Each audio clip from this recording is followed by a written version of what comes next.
ये कोई जगह नहीं है इसको लटकाने वाली, उतारो इसको इधर से। प्लेन लिया अपना अपना।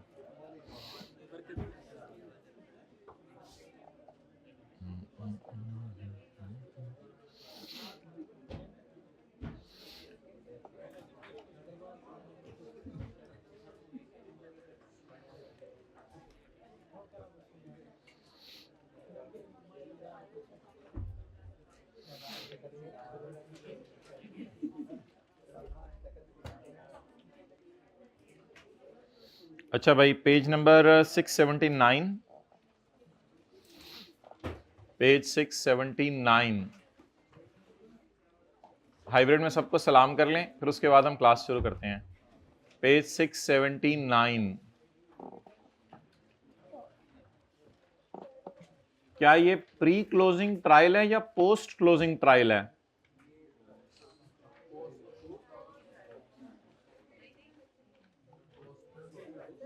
पोस्ट क्लोजिंग ट्रायल था पास पेपर का क्वेश्चन 1। पोस्ट क्लोजिंग ट्रायल वो होता है जिसमें सेल्स और खर्चे नजर ना आ रहे हों, तो वो जाके रिटेन्ड अर्निंग में पड़े हों, इसे कहते हैं पोस्ट क्लोजिंग ट्रायल। इसमें बैलेंस शीट वाली चीजें बस नजर आती हैं। जैसे पास पेपर का क्वेश्चन 1 देखें, उसमें लिखा हुआ था कि ये ट्रायल क्या है, पोस्ट क्लोजिंग, यानी सेल और खर्चे नजर नहीं आ रहे और सारे जाके कहां पड़े हुए हैं, रिटेन्ड अर्निंग में। वैसे रिटेन्ड अर्निंग के साथ कहीं क्लोजिंग लिखा नहीं हुआ देखें पास पेपर क्वेश्चन 1 में, लेकिन ऑब्वियस सी बात है कि सेल और खर्चे नेट होके सारे रिटेन्ड अर्निंग में जा चुके हैं, क्योंकि मुझे ट्रायल के फेस पे नजर नहीं आ रहे।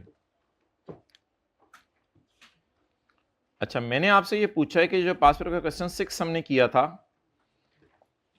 8 कल, क्या ये प्री क्लोजिंग ट्रायल है या post closing trial? Pre closing trial, क्योंकि इसके अंदर सेल्स और खर्चे नजर, इस ट्रायल को क्या कहते हैं, यानी अभी सेल्स और खर्चे जाके रिटेन्ड अर्निंग में नहीं पड़े हुए, तो इसलिए हमने फिर रिटेन्ड अर्निंग ओपनिंग लिख दी थी उसने। देखें सवाल में वैसे लिखा भी था उसने, रिटेन्ड अर्निंग क्या है, ओपनिंग। तो प्री क्लोजिंग ट्रायल की क्या कैरेक्टरिस्टिक होती है, सेल और खर्चे नजर, इस वजह से रिटेन्ड अर्निंग क्या होती है, ओपनिंग होती है। अच्छा, अगर ये सवाल पोस्ट क्लोजिंग ट्रायल, हाँ दे दो, ये सवाल अगर पोस्ट क्लोजिंग ट्रायल का होता तो क्या होता,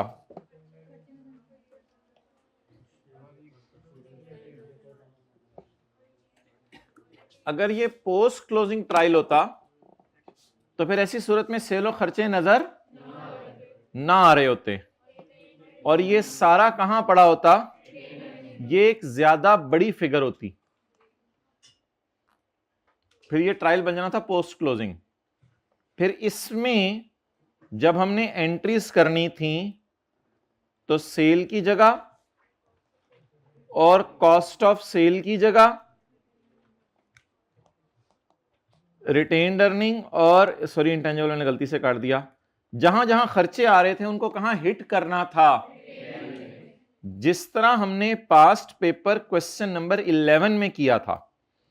पास्ट पेपर क्वेश्चन नंबर नहीं, जिस तरह हमने पास्ट पेपर क्वेश्चन नंबर 18 में किया था।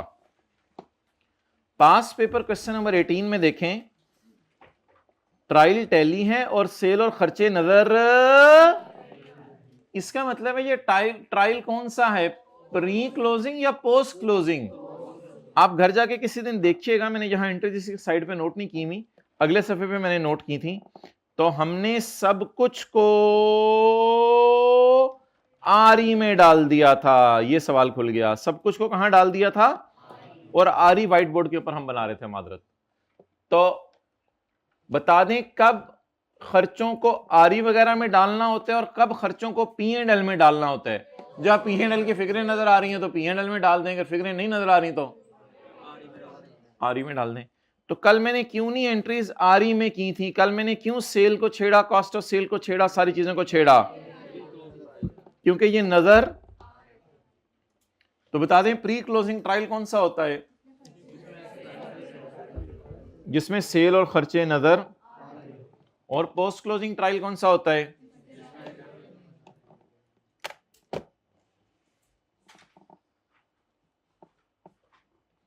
ये तो वैसे ही एक जहन में बात आई तो आपसे कर ली। ओके,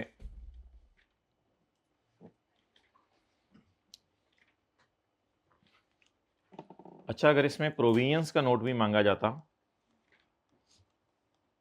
तो प्रोविजन का नोट ऐसे बनना था,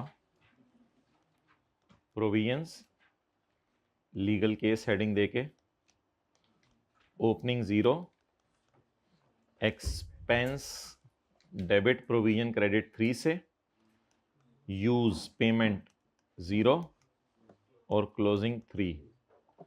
और फिर नोट 2.1 में हमने इसकी नेचर लिख के आनी थी, क्योंकि इसको डिस्क्लोज भी करना होता है। There is a case against us.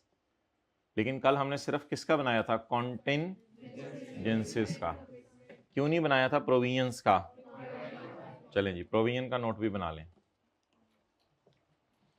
There is a case, ये भी लिख के आना था।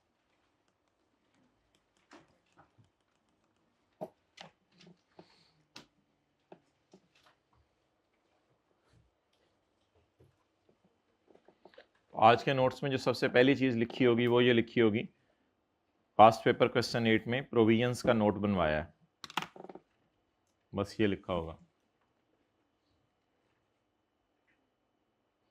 बाकी प्री क्लोजिंग पोस्ट क्लोजिंग तो आपको पता ही है।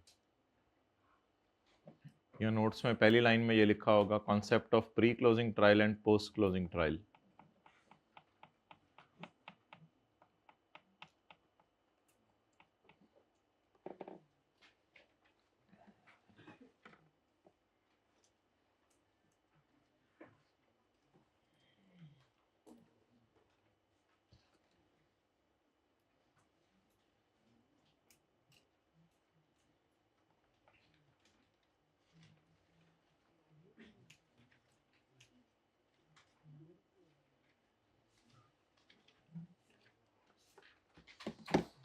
ओके,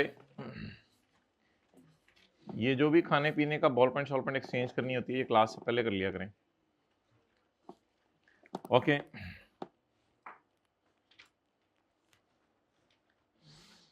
थर्ड शेड्यूल की तरफ आए।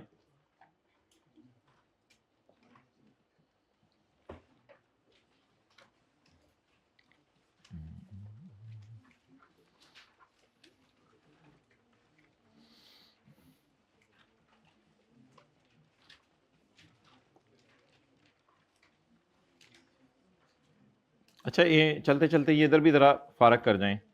Page 631, page 631,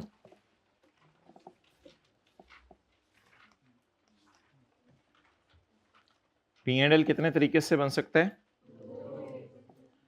classifying expenses bye function, ये कौन सा तरीका था? पुराना। इसमें क्या आ रहा होता है? कॉस्ट ऑफ सेल, एडमिन वगैरह। और नया तरीका कौन सा है? Classifying expenses by nature. इसमें ये नया तरीका है, इसमें फोकस होता है हमारा ज्यादा डेप्रिसिएशन और सैलरीज पे।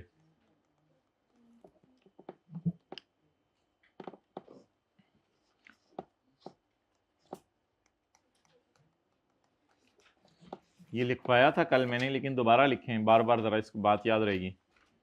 P&L बनाने के दो तरीके हैं, बैलेंस शीट बनाने के भी दो तरीके हैं। नहीं,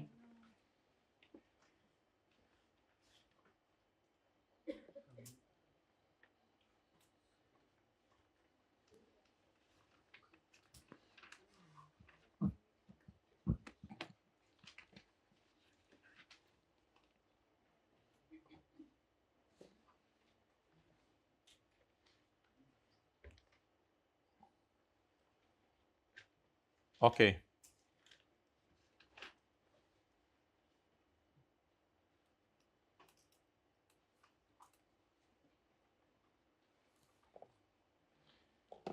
ये नया तरीका कौन सा है? ये वाला, बाय नेचर।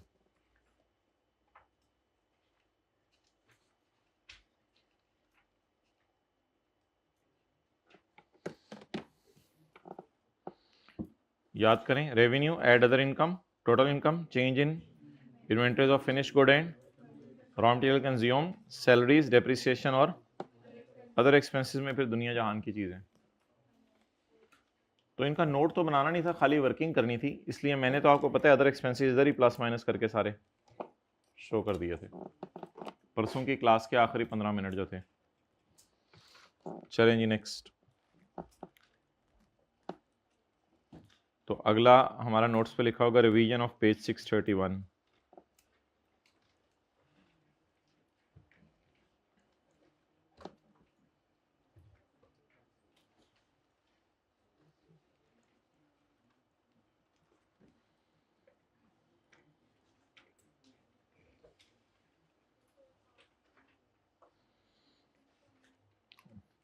अगला नोट्स में लिखा होगा third schedule page 620।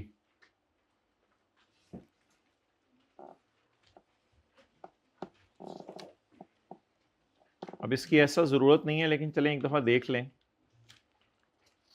Foreign company की सेल अगर 1 बिलियन या उससे 1 बिलियन या उससे ज्यादा हो तो वो क्या है, और 1 बिलियन से कम हो तो मीडियम स्केल।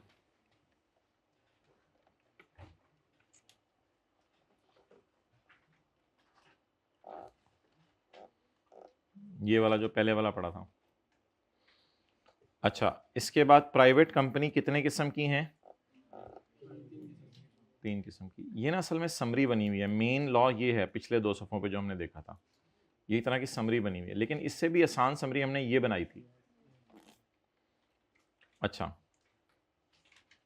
200, 800, 750, 200, 800 और सॉरी प्राइवेट है ना ये, 200, 800 और 750, और 10, 200, 150, 800, 250, 750, 10, 200, 150, 800 और 250, 750, ये कौन सी हो गई? Medium size private, medium size. और 10, 150, 250 तीनों से नीचे हो, तीनों नीचे हो तो, और तीनों में से एक भी ऊपर निकल जाए, यानी ये 151 हो जाए तो मीडियम साइज। और फिर पब्लिक अनलिस्टेड कंपनी है। अच्छा जी, अब हमने वैसे ज्यादा आसान तरीके से पढ़ा था कि लार्ज साइज और मीडियम साइज सब पे क्या लगता है? एसएससी पे क्या लगता है? Revised AFRS for SSEs. ये मैंने कल डाल दिया था अपलोड करते हुए लफ्ज, रिवाइज्ड एएफआरएस फॉर एसएसईज। इसके बाद जो पब्लिक इंटरेस्ट कंपनीज हैं वो 2 हैं, लिस्टेड और, इसकी एक लिस्ट है प्रीवियस से प्रीवियस पेज पे, बल्कि पेज नंबर 618 पे। अच्छा, सारी कंपनीज में 4th शेड्यूल सिर्फ किस पे लगता है? लिस्टेड कंपनीज में। अच्छा, ये लफ्ज जरा पढ़ें, non listed company licensed under section 42 और section 45 act having annual gross revenue including other income and revenue of 200 million और मोर। ये सब किसके लिए है? नॉन प्रॉफिट ऑर्गेनाइजेशन के लिए। और ये तीनों बातें तो पढ़नी थी कल। Well, in any ways it is a better summary, it is a better summary. इन पे क्या लगना है? 4th schedule. नहीं, अभी शेड्यूल बताएं। इन पे क्या लगना है? और बाकी सब पे 5th शेड्यूल। अच्छा जी, इस पे क्या लगना है? Revised AFRS for,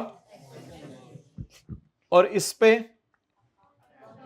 accounting standards for, इस पे आईएफआरएस भी और अकाउंटिंग स्टैंडर्ड फॉर।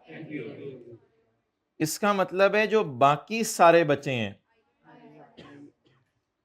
जो बाकी सारे बचे हैं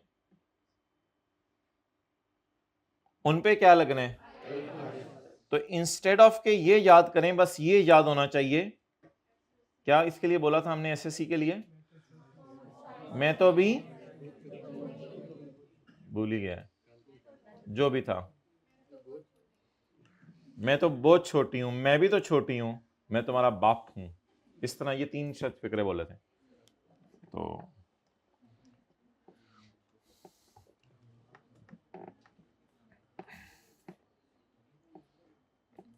माजरत, तो थोड़ा सा आज जरा दाएं बाएं घूमना पड़े, लेकिन हम ज्यादा काम नहीं कर रहे दाएं बाएं घूम के।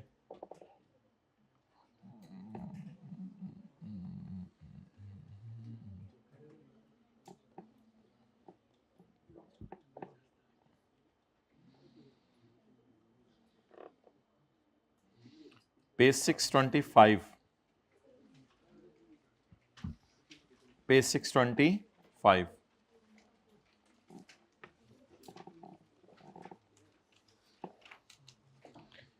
इधर देखें, कहीं नेस्ले की फाइनेंशियल स्टेटमेंट्स आ रही होंगी।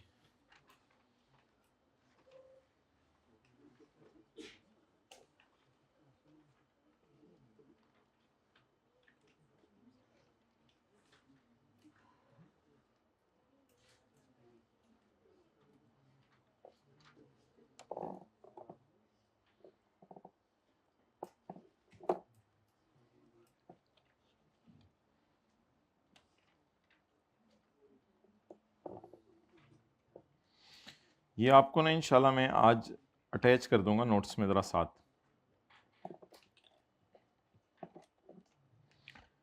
बैलेंस शीट आ रही है पेज 66 से 67। जरा फुल अटेंशन चाहिए, इसलिए क्लास के शुरू में कराया और सबके आने का वेट करके। तो पेज 66 से 67 क्या मिल रही है हमें? Balance sheet. बैलेंस शीट में ये चीज तो पता है ना आपको, कॉन्टिजेंसीज एंड कमिटमेंट्स। अच्छा,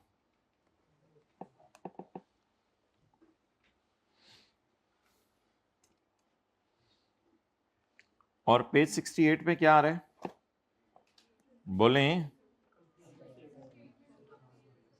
नहीं, इस पे पी एंड एल असल में आ रहा है, और फिर ये लोग ऐसा किए, इन्होंने पैट पकड़ा है यहां से, पीबीटी में से टैक्स माइनस किए। टैक्स में करंट और डेफर्ड तो नोट 32 में बताया होगा ना कितना है, तो पैट पकड़ा इन्होंने यहां से, उसको अगले सफे पे ले गए हैं। देखें 7354, यानी पैट को उठा के अगले सफे पे ले आए हैं, और फिर इसमें इन्होंने ओसीआई शोसीआई डाले हैं अपने, और ओसीआई डाल के इनको क्या कर दिए हैं? टीसीआई। तो पैट में जब ओसीआई डाल दें तो क्या आ जाता है? टीसीआई। डन। अब ये ओसीआई क्या है? ये हमारे शायद सिलेबस के नहीं है, इनको छोड़ें, ये दोनों ओसीआई इसके हमारे सिलेबस वाले नहीं है। अच्छा, ये क्या हो गया? बैलेंस शीट और पी एंड एल। आगे क्या बना होगा? Statement of changes in equity. ये भी कितने साल की? 2 साल की। इसमें कैपिटल रिजर्व हमें अभी शेयर प्रीमियम का ही पता है, और रेवेन्यू रिजर्व्स, और share capital is not a reserve. ये आपको पता है 2 साल की इस तरह बनती होती है। ये यहां से देखें, ये 1 साल की, और फिर ये दूसरे साल की। नहीं, इधर तक आई हुई है, काफी लंबी है, छोड़ें इस चक्रों में क्या पढ़ना। पेज 70 पे क्या बनी हुई है? Statement of changes in equity. 71 पे कैश फ्लो, और पेज 72 से 118 पे क्या बने हुए हैं? Notes to the. अच्छा, ये सब कुछ हमारी किताब में भी है, वो मैं आपको भी दिखाऊंगा। पहले प्रॉपर तरीके से सैर करके आ जाएं, फिर हमारी किताब में भी देखते हैं। इसका मतलब है आपको एक बिग पिक्चर पता चली कि नोट्स अच्छे खासे सफ़ों के होते हैं, कुछ 40-50 सफ़ों के होते हैं। नोट्स में जो पहला नोट है ना, उसे कहते हैं legal status and. Nestle Pakistan is a public limited company incorporated in Pakistan and its shares are quoted on. जब तक हमारी किताब में ये चीजें नहीं डली हुई थी तो मैं येलो लाइनें करके कहता था कि मैं आपको अपलोड करके दे रहा हूं, आप लोग इसको डाउनलोड करके देख लीजिएगा। लेकिन अभी मेरे ख्याल से आज मैं ये ना भी भेजूं तो हमारी किताब में सारी चीजें आपको मैं दिखा दूंगा, वैसे भेज भी दूंगा अगर ना भी भेजूं तो। Nestle Pakistan limited is a public limited company incorporated in Pakistan, ये तो लीगल स्टेटस हो गया। And its shares are quoted on Pakistan stock exchange, अभी भी लीगल स्टेटस ही चल रहा है। Principally, the company is engaged in the manufacturing, processing, and sale of dairy, nutrition, beverages, and including imported products. तो ये क्या हो गया? Nature of business. अच्छा, ये भी एक नॉर्म चल रही है, अगर आप लिख आया करें तो बहुत अच्छा है। रजिस्टर्ड ऑफिस अगर कभी बता दे कहां है, registered office is situated at फला and the company has 4 manufacturing facilities at Sheikhupura, Kabirwala, port Qasim and Islamabad. अच्छा जी, इसके बाद यानी फैक्ट्रियां बता दी कहां कहां है, एरिया शेरिया नहीं यहां बताया, और रजिस्टर्ड ऑफिस का एड्रेस बता दिया कि वो कहां है। Basis of preparation and summary of significant accounting policies, basis of preparation and summary of significant accounting, इन दोनों में फर्क है। कुछ लोग इसको दोनों अलग नोट में डालते हैं, कुछ एक नोट में डालते हैं। कुछ लोग नोट बनाते हैं ये वाला अलग बेसिस ऑफ, और ये वाला अलग बनाते हैं summary of significant accounting policies. Now basis of preparation में आपने दो बातें बतानी है। नंबर 1, ये सफा खोला हुआ ना आपने, statement of and accounting convention. Statement of compliance में आपने लिख के आना होता है कि हम IFRS और कंपनी लॉ को फॉलो कर रहे हैं, और अकाउंटिंग कन्वेंशन में आपने लिख के आना होता है हम हिस्टोरिकल कैरिंग अमाउंट पे चीज़ों को रखा हुआ है, सिवाय फला फला चीज़ों के जिनको हमने रीवैल्यूड अमाउंट पे रखा हुआ है। अकाउंटिंग कन्वेंशन और स्टेटमेंट ऑफ, इनका नाम है basis of preparation. Basis of preparation में क्या क्या बताएंगे? Statement of compliance and accounting. ये हमारी किताब में चीजें लिखी हैं, अभी कहीं दिखाता हूं। The financial statements have been prepared in accordance with the accounting and as applicable in the accounting and reporting standards applicable in Pakistan comprise of international financial reporting standards issued by international accounting standard board, provisions and directives issued under companies act 2017। ये भी एक line होती है, अगर आगे तो as it is लिखाइएगा, where provisions and directives issued under company law differ from IFRS,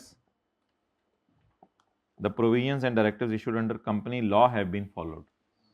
जहां कहीं कंपनी लॉ और IFRS में इख्तलाफ आया है तो पाकिस्तान में रहने की वजह से हमने किसको फॉलो किया है?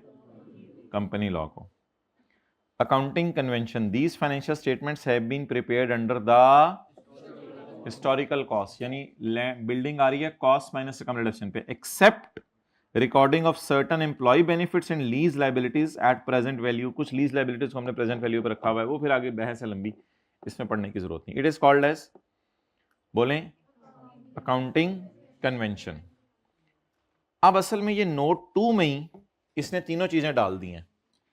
बेसिस ऑफ प्रिपरेशन में इसने स्टेटमेंट ऑफ कंप्लायंस और अकाउंटिंग कन्वेंशन डाला है, और अगले सफे पे इसने 2.3 में सिग्निफिकेंट अकाउंटिंग पॉलिसीज डाल दी हैं। Summary of significant, the significant accounting policies adopted in preparation of financial statements are set out below. तो बेसिस ऑफ प्रिपरेशन में स्टेटमेंट ऑफ कंप्लायंस और अकाउंटिंग कन्वेंशन हमें मिल गया पेज 72 पे, और summary of significant accounting policies page 73 से लेके पेज 83 तक 10 सफों की अकाउंटिंग पॉलिसीज लिखी हुई हैं। इसको कहते हैं, आज तक पेपर में जब भी सवाल आता है ICAP लिखता है notes on accounting policies is not required. अभी सवालों के आपको रिकॉर्ड दिखाऊंगा, उनमें लिखा होगा notes on accounting policies is not required. अब ये जो आज का लेक्चर है, इसमें क्या आप लोगों ने तैयारी कैसे जाके करनी है भाई? ये अपलोड करवा देना और उसी को दोबारा ले लें, ये तैयारी होगी। ये इसी को एक बार जरा दोबारा 2x पे बेशक ले लीजिएगा, कोई मसला नहीं। अब तो पता नहीं 2x से भी आगे की शायद ऑप्शंस आ गई हुई हैं। तो बस ये गो थ्रू कर रहे हैं हम चीज़ों को कि क्या हैं ये चीज़ें। आपको करने वाली चीज़ तो है नहीं, लेकिन ये पता होनी चाहिए चीज़ें। Okay, balance sheet, P&L, statement of equity और कैश फ्लो। उसके बाद नोट्स में क्या क्या आता है? Legal status and nature of business. Basis of preparation means statement of and accounting and summary of significant accounting. अब ये 2.3 देखिएगा कैसे चलता है आगे।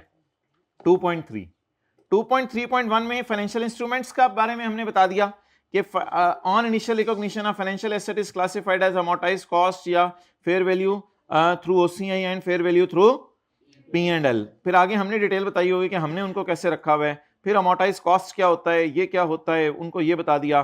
फिर 2.3 ही चल रहा है अभी, 2.3.1.2, 2.3.2 impairment losses, 2.3.4 taxation income tax for the year comprise current and deferred tax, 2.3.4.1 current provision for current taxes based on taxable income of the year determined in accordance with prevailing tax rules. Deferred tax is provided using the balance sheet method in respect of all temporary differences arising from difference between carrying amount of assets and liabilities in the financial statement and the corresponding tax base used in the computation of taxable profit. Deferred tax liabilities are generally recognized for all TTDs and DTAs are recognized to extent that it is। अच्छा, ये हम इसलिए लोगों को बता रहे हैं कि अगर कोई डॉक्टर या इंजीनियर पढ़े तो उनको पता चल जाए हो क्या रहा है, इसलिए बता रहे हैं ना। अगर कोई डॉक्टर इंजीनियर ये पढ़े तो उसको पता चले कि हो, पता चल जाएगा उसको वैसे ये पढ़ के। अच्छा, तो डीटीएल अराइज हो रहे हैं सारे टीटीडीज पर, क्योंकि किसी डॉक्टर साहब ने भी पैसे जोड़ के जो है वो दिन रात की जमा पूंजी करके हमारी कंपनी के शेयर खरीदे होंगे ना। And deferred tax assets are recorded to the extent that probable future profits will be available.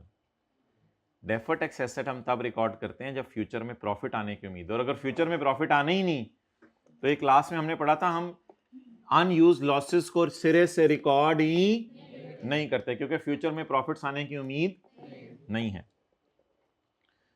इसके बाद leases, the company record ROU and lease liability at lease commencement date except for short term lease and lease of low value asset which are expensed in the statement of P&L। यानी बता ये रहा है कि मैंने opt कर लिया है चॉइस और मैं उनको फिर P&L में फेंक रहा हूं, मैं उसकी मुश्किल अकाउंटिंग नहीं कर रहा। The lease liability is initially measured at PV of LP. कहते हैं लीज लायबिलिटी को मैं पीवी ऑफ एलपी पे रिकॉर्ड करता हूं। That are not paid at that date, discounted using the interest rate, छुपा हुआ इन द लीज, क्योंकि मैं लेसी हूं। If this rate is not known, अगर ये रेट मुझे नहीं पता होता तो फिर मैं अपना इंक्रीमेंटल बोरोइंग रेट यूज कर लेता हूं इस केस के अंदर। ट्रेड एंड अदर पेबल्स को कहते हैं मैंने कॉस्ट पे ही रखा हुआ है। पीपी में मेरी फ्री होल्ड लैंड भी है, उसको मैंने कॉस्ट माइनस कम रिडक्शन पे रखा हुआ है। इंपेयरमेंट लॉस भी मैं माइनस करता हूं। जो मैं एसेट खुद बनाता हूं उनमें मैं मटेरियल, लेबर, ओवरहेड की कॉस्ट वगैरह डाल लेता हूं, और अगर क्वालिफाइंग एसेट हो तो बोरोइंग कॉस्ट भी कैपिटलाइज करता हूं। डेप्रिसिएशन वैसे मैं P&L में फेंकता हूं अनलेस के कभी जरूरत पड़े किसी और एसेट के बनाने में वो हेल्प कर रहा हो। रेजिडुअल वैल्यूज जो हैं मैं हर साल के एंड पे नजर मारता हूं, कभी किसी की रेजिडुअल वैल्यू बदली होती है, कभी किसी की यूजफुल लाइफ बदली होती है, वो कहते हैं मैं नजर मारता रहता हूं। Depreciation on addition is charge from the month in which asset is capitalised. जब एसेट मैं खरीदता हूं उसी महीने पूरे महीने की डेप्रिसिएशन चार्ज कर देता हूं, चाहे मैं 23 मार्च को खरीदूं। While no depreciation is charge in the month of disposal, और महीने में जब बिके किसी महीने में तो मैं उस महीने की डेप्रिसिएशन चार्ज नहीं करता। Subsequent costs are included in carrying amount, और उसको सेपरेट एसेट रिकॉर्ड किया जाता है when it is probable that future economic benefits will flow। यानी गाड़ी के अंदर 50 कुर्सियां, 10 कुर्सियां और लगवा दी तो उसको मैं कैपिटलाइज कर देता हूं। However, वैसे रिपेयर को मैं हमेशा डालता हूं P&L के अंदर। इंटेंजिबल का नोट एक दफा मैंने आपको पढ़ाया था IS 38 में। Finish goods, value of finish goods are determined on weighted average basis. कहते हैं मैं FIFO यूज नहीं कर रहा, मेरी पॉलिसी है वेटेड एवरेज बेसिस की। Finished goods are valued at lower of cost or NRV. NRV is estimated selling price in the ordinary course of business less estimated cost to complete and estimated cost to sell. Debtor वगैरह कहते हैं मेरे original invoice amount पे पड़े होते हैं, उसमें से मैं डाउटफुल डेट्स वगैरह माइनस कर देता हूं, और बैड डेट्स को मैं राइट ऑफ कर देता हूं जब उनसे पैसे ना आने की उम्मीद हो। सेल को मैं रिकॉर्ड करता हूं amounts received and receivable from third party. इसको छोड़ें अभी, ये बात समझ नहीं आएगी। बोरिंग कॉस्ट हम मैं कैपिटलाइज करता हूं बोरिंग कॉस्ट को, that directly attributable to acquisition, construction और production of a qualifying asset. इसको मैं एसेट की कॉस्ट में डाल देता हूं। कैश और कैश इक्विवेलेंट्स को मैं बैलेंस शीट में किस पे रखता हूं? कॉस्ट में। ये कोई IFRS 8 का डिस्क्लोजर होगा, इसमें चीफ ऑपरेटिंग डिसीजन मेकर हमारा CEO है, और लीजेस के फिर और कोई नोट आ रहे होंगे। ये अभी तक यही चल रहे हैं, वो 2.3 चल रहा है, 2.3.19.3। तो ये चलते चलते फिर ये कुछ चीज़ें हैं, ये आपके देखने वाली नहीं है। इसके बाद चलते चलते ये नोट नंबर 2 के बाद अब नोट 3 आया, issued, subscribed and paid up capital. ये अब आइटम्स लिंक्ड हैं विद बैलेंस शीट। ये शुरू हो रहे हैं इसके पेज 84 से।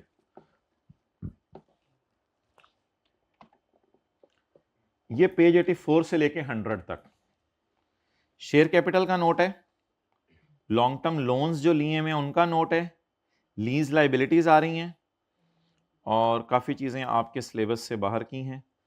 उसके बाद इधर एक बड़ा नोट होगा ट्रेड एंड अदर पेएबल्स वाला, ट्रेड एंड अदर पेएबल्स वाला, ट्रेड एंड अदर पे, ये एक बड़ा नोट होगा ट्रेड एंड अदर पेएबल्स। और उसके बाद इंटरेस्ट पेएबल का भी इसने नोट बनाया हुआ है। और करंट लाइबिलिटीज की आखिरी लाइन होती है कॉन्टिजेंसीज एंड, यहां पे आके खत्म हो गए, नहीं अभी चल रहे हैं, अभी करंट एसेट्स नॉन करंट आने हैं। पीपी का नोट आ गया। पीपी के बाद आपको याद है लॉन्ग टर्म लोन्स जो दिए होते हैं उनका नोट आता है, ये इंटेंजिबल्स का भी चल रहा है, लॉन्ग टर्म लोन्स, इनका नोट आ गया। इसके बाद स्टोर्स एंड स्पेयर्स का स्टॉक का डेटर्स का नोट आ गया, कंसीडर्ड गुड, कंसीडर्ड डाउटफुल। और advances deposit pre payments other receivables में काफी सारी चीजें आ जाती हैं। और फिर उसके बाद जो है वो आपका कैश एंड बैंक का नोट आ गया। और यहां पे नोट खत्म हो गए आपके पेज नंबर 99, पेज 100 पे नोट्स खत्म हो गए और 100 से ही P&L के शुरू हो गए, 100 से 103। Sale, cost of sale, distribution, admin, admin में फिर आपको पता है वो कितना प्रोविडेंट फंड होता है वो बताने, और ऑडिटर रिम्यूनरेशन का नोट देना होता है। उसके बाद अदर एक्सपेंसेस में जाके आपको पता है डोनेशन का नोट देना होता है, अदर एक्सपेंसेस में डोनेशन का नोट। उसके बाद अदर इनकम आ गई, टैक्स आ गया, टैक्स की रिकॉन्सिलिएशन आ गई, अर्निंग पर शेयर, ठीक है। अब यहां से ऑनवर्ड्स जो पेज 104 से ऑनवर्ड्स नोट शुरू हो रहे हैं, ये नोट्स ऐसे हैं जिनका ऊपर से कहीं ताल्लुक नहीं है। इन नोट्स के अंदर क्या आ रहा है, नंबर ऑफ एम्प्लॉइज आ रहे हैं। इन नोट्स के अंदर सेगमेंट का नोट आ रहा है, सेगमेंट रिपोर्टिंग का, ये ऊपर से कहीं लिंक नहीं हो रहे। Remuneration of chief executive directors and executives. इसके बाद जो है capacity and production of industrial plant. अगर ज्यादा चीजें बना रहे हैं तो बहुत लंबा नोट होगा। लिक्विड प्रोडक्ट्स, कबीर वाला फैक्ट्री, शेखुपुरा कासिम फैक्ट्री, सब में अलग अलग दिखाया हुआ है इन्होंने। और उसके बाद जो है वो चलते चलते जो आपने कभी नोट कोई देखा हो, डेट इज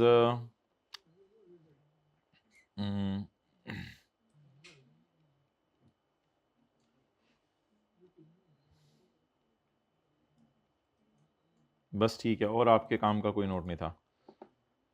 एक नोट था वैसे, ये मैं ढूंढ रहा था, ये वाला, date of authorisation of issue और सब्सिक्वेंट साल के बाद जो डिविडेंड फाइनल दिया है और डायरेक्टर्स ने ऑथराइज कर दिया 26 फरवरी को, बड़ी जल्दी कर दी वैसे।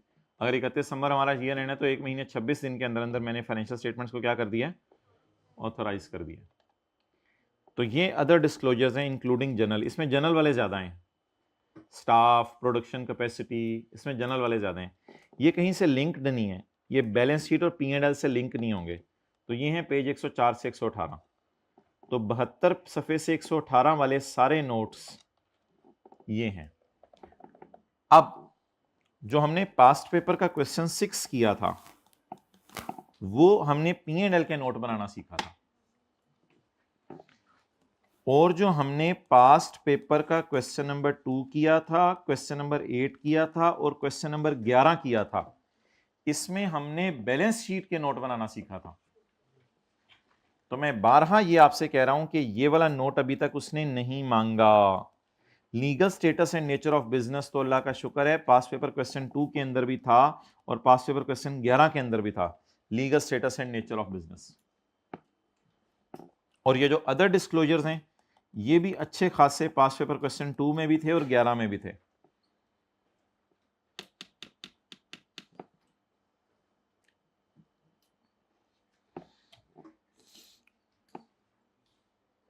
अच्छा, बैलेंस शीट हमने बनाई थी क्वेश्चन 2 में, क्वेश्चन 11 में और क्वेश्चन 8 में, और P&L हमने बनाया था क्वेश्चन नंबर 6 में।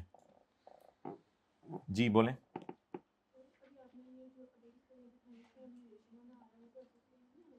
क्या चीज? इनका सवाल ये है रिम्यूनरेशन ऑफ चीफ एग्जीक्यूटिव वगैरह P&L के साथ लिंक नहीं होनी चाहिए। कुछ जरूरी नहीं है लिंक कर दें, लिंक ऊपर से टोटल मैच करना ही नहीं, P&L में कहीं से टोटल मैच नहीं करना। क्यों नहीं टोटल मैच करना?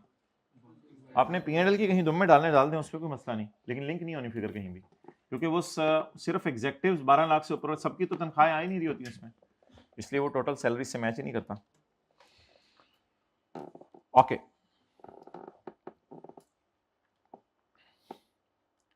अब हमारी किताब में आए, और हमारी किताब में आकर ये देखें ये कहानी कहाँ चली है, ये कहानी कहाँ चली है। पेज 602 पे क्या बनी हुई है, बैलेंस शीट।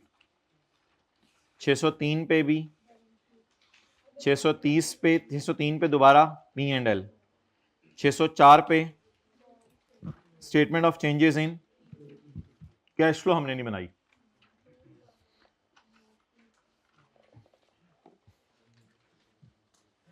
ये वही वाला कॉपी पेस्ट किया हुआ है जो अभी आपको मैं पढ़ा के लाया हूं। ये क्या है जी, note legal status and nature of business. अब यहां आने का फायदा ये होगा कि अगर वो नेस्ले वाली मैं नहीं भी देखूंगा तो उनमें जिन चीजों को मैंने येलो किया हुआ था येलो वाली उठा के इधर डाल दी है। बेसिस ऑफ, और अगले हाइलाइटर से summary of, basis of preparation में दो बातें हैं, बेसिस ऑफ प्रेपरेशन में दो बातें हैं। ये वाला ऐसे ही चलवा दो यार। स्टेटमेंट ऑफ, माय डियर ये याद करनी है, इसका कोई हल नहीं है। बोलो आज तक कभी मांगी नहीं आई कि अपने के स्टेटमेंट ऑफ कंप्लायंस बना के दें। कंप्लाई हम किस किस को कर रहे हैं वैसे? अच्छा ये मैं पढ़ा चुका हूं अब अंग्रेजी, ये मैं पढ़ा चुका हूं अंग्रेजी, लेकिन इतना ब्लंडर ना मारिएगा we are following IFRS and company law, भाई ये लिख के आ जाएं, ये ना कीजिएगा, कोशिश कर लीजिएगा ये याद करने की। अच्छा, accounting convention, these financial statement have been prepared under except land and building for which, ये याद बस, हाँ ये तो बात पता है आपको। अब शुरू हो गई सिग्निफिकेंट पॉलिसीज। एसेट्स को मैं रख रहा हूं कॉस्ट माइनस इनकम रिडक्शन पे, सेल्फ कंस्ट्रक्टेड एसेट में मटेरियल लेबर ओवरहेड डाल रहा हूं, डेप्रिसिएशन को मैं P&L में डालता हूं, रेजिडुअल वैल्यू को और यूजफुल लाइफ को मैं रिव्यू करता हूं हर साल, डेप्रिसिएशन खरीदने के महीने में पूरे महीने चार्ज करता हूं, रिपेयर एंड मेंटेनेंस को मैं P&L में डालता हूं, गेन लॉसेस जो बेचने पे आए उन्हें भी मैं, ये सारी बातें आपको पता है। अगर कभी लिखनी पड़ गई, I can prepare a note on accounting policies on PPE, तो ये सारा लिख के आ सकेंगे? क्या करेंगे पता तो है लेकिन याद करेंगे इसको? देखें अगर हेडिंग आपको पता है, stated at, self constructed, depreciation, heading को मैंने वैसे अंडरलाइन किसी हद तक करने की कोशिश की हुई है, डेप्रिसिएशन और addition, repair and maintenance, gains and losses, कुछ ना कुछ तो लिखी आएंगे वैसे मेरे ख्याल से, कुछ 4-5 लाइनें तो लिखी आएंगे PPE पे बहस करने को कहा जाए।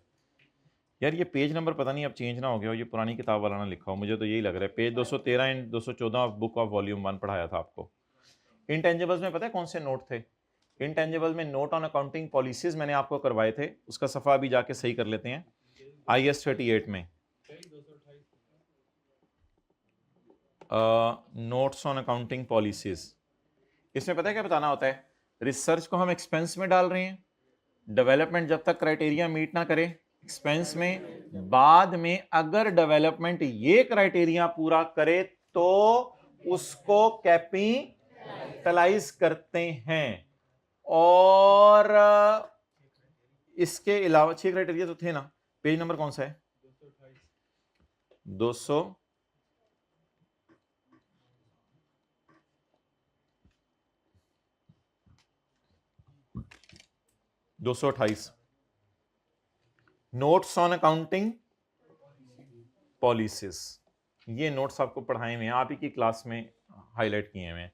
पेज नंबर 228 किधर है? फाइनल अकाउंट,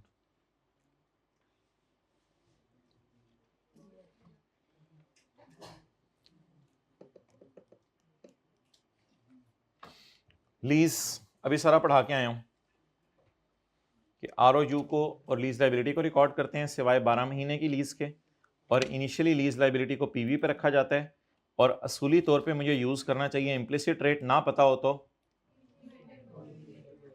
ये किसी तरह अगर याद रह जाए। स्टॉक को लोअर ऑफ कॉस्ट, और मैंने काफी हद तक कोशिश की है इसको आसान करके लिखने की, अगर आप लोगों को समझ आ जाए, और मैं वेटेड एवरेज पे रख रहा हूँ।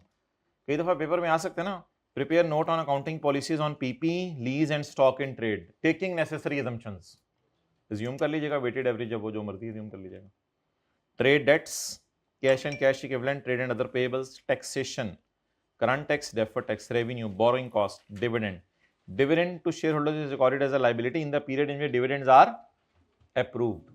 जब तक जाहिर बात है अप्रूव नहीं होंगे तब तक हम रिकॉर्ड नहीं करेंगे, इसीलिए फाइनल डिविडेंड हमारे साल रिकॉर्ड नहीं होता, क्योंकि अप्रूव भी अगले साल होता है तो रिकॉर्ड भी।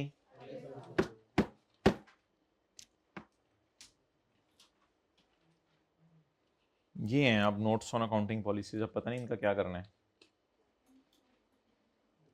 चलिए कम से कम ऐसा तो करें ना, एक काम करें, जो जब आपको नोट्स आज मिलेंगे तो उसमें लिखा होगा पेज 604 से 606 तक कराया आपको।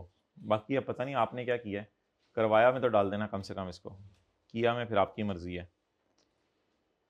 रोज़ाना पढ़ते रहिएगा, चीज़ें तो सुनी सुनाई हैं, शायद याद रह जाएंगी।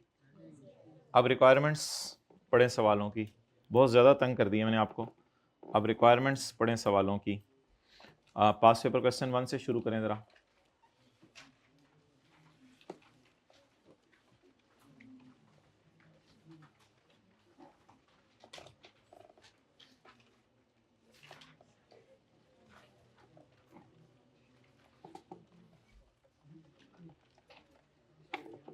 हाँ जी, किधर है पास पेपर क्वेश्चन 1? क्वेश्चन 2 करें, क्वेश्चन 1 तो बहुत पुराना सवाल था। क्वेश्चन 2 किधर है? फाइनल अकाउंट्स ये पढ़ें ज़रा, इसकी रिक्वायरमेंट बताएं क्या पूछा हुआ है इसने।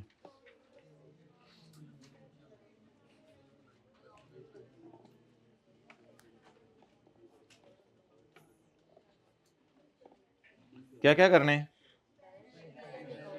बैलेंस शीट बनानी है, रेलिवेंट नोट्स बनाने हैं, comparative figures and notes on are not required, और if note on accounting policy required, तो फिर कौन कौन से नोट बना के आते। थोड़ा सा टाइम मुझे दे दें, बर्दाश्त कर लें। जहां इतने आपने 99 दिन से बर्दाश्त कर रहे हैं, तो कौन कौन से नोट बना के आते, मैं अब ज़रा देख लूं सवाल में क्या डाटा अवेलेबल है और इधर क्या है। तो नोट्स ऑन अकाउंटिंग पॉलिसीज पूछा हुआ है, बेसिस ऑफ प्रिपरेशन नहीं पूछा हुआ, यानी स्टेटमेंट ऑफ कंप्लायंस और अकाउंटिंग कन्वेंशन नहीं। मैंने सवाल डाला है if note on accounting policies is required, not 2.1, not 2.2, 2.3। फिर आप पीपी का बना के आते, क्योंकि हमारे सवाल में पीपी का डाटा तो अवेलेबल नहीं, लेकिन पीपी तो है ना कि पी जी मैं किया सी तो वेची किया सी, मैं 1 छो बहुत पुराने 2 ते आ जाओ। अच्छा इसमें आपने सुना नहीं था। अच्छा तो क्वेश्चन 2 में पीपी के बारे में हम बता के आ सकते हैं कि PP is kept at cost model however except land which is carried on land and building which is carried on revaluation. ये पीपी का बना के आते। ठहर जो हूं छिक के रखो काम। पीपी का बना के आते, आप लोग एंड पे नोट कीजिएगा। इंटेंजिबल्स तो सवाल में नहीं, मुझे नहीं नजर आ रहे हैं। इंटेंजिबल्स का बना के आते, लीज नहीं है तो बिला वजह ये नहीं कहना था कि द कंपनी रिकॉग्नाइजेज आरओयू, एग्जामिनर केड़ा आरओयू उत्ते ते आ नहीं रहा, तो आरओयू तो नहीं आ रहा ना, स्टॉक तो आ रहा होता है। ये तो पेट नोट्स हैं, ये तो बनने हैं सारे, ये तो बनने हैं। स्टॉक का, डेटर का, कैश का, ट्रेड एंड अदर पेएबल्स भी हर बिजनेस में होते हैं, हमारे सवाल में भी होंगे। ट्रेड पेएबल्स, टैक्स का, बिल्कुल टैक्स का, रेवेन्यू कर दें, रेवेन्यू रिकॉर्ड करने का। बोरिंग कॉस्ट सवाल में नहीं है। डिविडेंड अगर सवाल में है तो कर दे, नहीं है तो ना करें। हैं तो डिविडेंड का चलें ये नोट करें। अगर नोट्स ऑन अकाउंटिंग पॉलिसीज मांगे होते तो इनके बना के आते। एक टेस्ट का सवाल बना हुआ है, अगर वो मुझे टाइम मिला तो मैं आपको अगले टेस्ट में दे दूंगा, अगर ना हुआ तो आपको वैसे प्रैक्टिस के लिए कभी दे देंगे। उसमें ये नोट्स बने हुए हैं सॉल्यूशन में।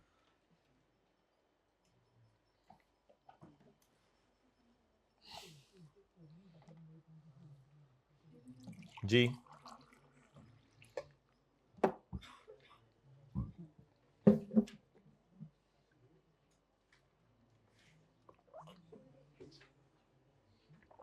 PP, intangible stock debtor, cash rate, payable tax, revenue, dividend.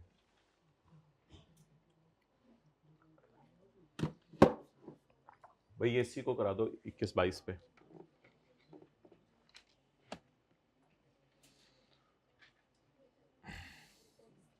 अच्छा, टैक्स तो सवाल में नहीं है, चलें ठीक है, डेफर टैक्स भी नहीं है, ठीक है, यू कैन स्किप, काट दें, फिर उन्होंने कहा टैक्स नहीं है तो। अच्छा जी, अच्छा माय डियर, अब आए इस पे आप क्वेश्चन नंबर 3। अच्छा, इस क्वेश्चन में क्या लिखा हुआ था? क्वेश्चन 2 में बैलेंस शीट चाहिए और नोट्स चाहिए, सिवाय ये वाले नहीं चाहिए। यानी अगर आपने ये वाले बनाने हैं या ये वाले बनाने हैं, डेटा के मुताबिक बना दो, लेकिन मुझे ये वाले नोट्स 2.3 जिससे मैंने कहा था 2.3 वाले नहीं चाहिए। 2.1 और 2 तो हम बनाएंगे नहीं जब तक वो मांगे ना, अगर वो मांग ले बेसिस ऑफ प्रिपरेशन फिर बना देंगे। Past paper question 4, balance sheet बनाओ, P&L बनाओ, बैलेंस शीट बनाओ, P&L बनाओ, notes are not required, notes ही नहीं चाहिए मुझे, ये नोट्स ऑन अकाउंटिंग पॉलिसीज नहीं चाहिए, नोट्स ही नहीं चाहिए।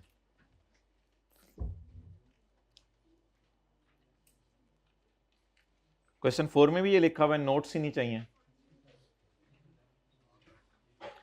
5 को भी छोड़ें, अच्छा 6 तो वो आसान सा था, और 7 अभी छोड़ें, 8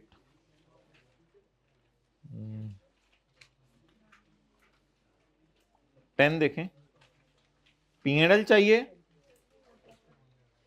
और करंट और डेफर टैक्स कंप्यूट करना है, इसमें भी कोई नोट नहीं चाहिए, यानी सिर्फ P&L चाहिए और करंट और डेफर टैक्स की वर्किंग चाहिए। पास्ट पेपर क्वेश्चन ये जरा लेटेस्ट आया है, पास्ट पेपर क्वेश्चन 688, ये question 18 past paper. Balance sheet चाहिए, नोट्स चाहिए and note on accounting policies नहीं चाहिए।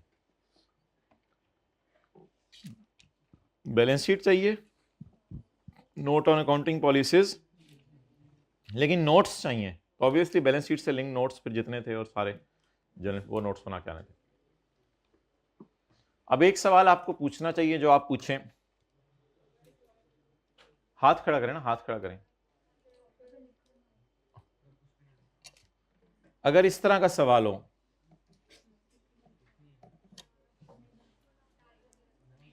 तो फिर नोट्स ऑन अकाउंटिंग पॉलिसीज बनाएंगे या नहीं बनाएंगे? बनाने वाले हाथ खड़ा करें, ना बनाने वाले हाथ खड़ा करें। अच्छा, कुछ बोल के जवाब देने वाले हाथ खड़ा करें। नंबरों पे डिपेंड करेगा, लेकिन अब जज कैसे करेंगे? मेरे ख्याल से जब अकाउंटिंग पॉलिसीज का नोट वो मांगेगा ना, तो बता के मांगेगा, तो मेरा तो यही दिल है कि ना ही बनाए, तो ना ही बनाए अनलेस के वो मांग ले। वो बार बार रोक रहे काफी अरसे से कि ना बनाओ, लेकिन अगर उसने कभी ना रोका तो फिर भी ना बनाइएगा, मैं ये कह रहा हूं। उसने कहा कि चुप है, फिर भी ना बनाइएगा, उसे कहिएगा कि 2-3 पास पेपर में मैंने देखा था कि नहीं बनाते, तो मैंने भी नहीं बनाया। लेकिन अगेन कि अगर एडजस्टमेंट 2-3 है और नंबर नीचे 10-15 हैं, तो फिर तो नोट्स ऑन अकाउंटिंग पॉलिसीज बनाने चाहिए असूली तो। लेकिन कहीं ऐसा ना हो कि आप वो नोट्स बनाने बैठ जाएं और बनाने ना हो और अगले सवाल भी सफर हो। अब ये एग्जामिनर से सारी बात कर लेते हैं चल के, पता नहीं आप क्या करना है। ऐसा कभी सवाल आ गया जिसमें ये वाली लाइन ना डली हुई, देखते हैं आपके साथ क्या होता है। जरा फाइनल अकाउंट की रिक्वायरमेंट मुझे तस्वीर खींच के भेजिएगा अपने अटेम्प्ट की।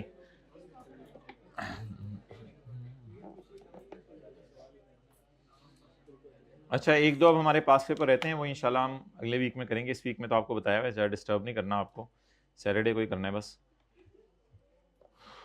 तो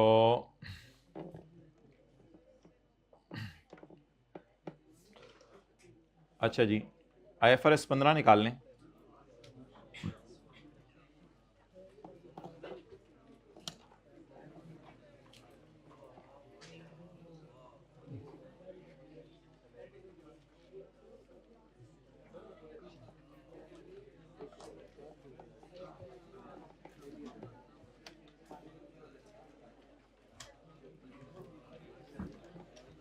ये पेज नंबर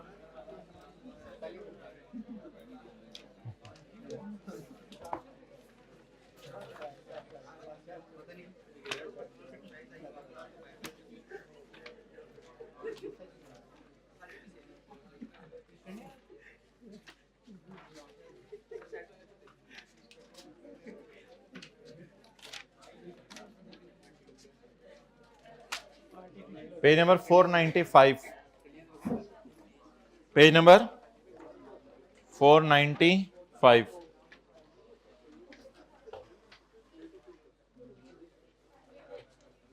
पेज नंबर 495, ये सवाल देखें लिखा हुआ है, क्वेश्चन नंबर 1, पेज 495 पे। ये क्वेश्चन नंबर 1 देखें। ऑन 20 जनवरी 2022, दूसरा पार्ट बना लो।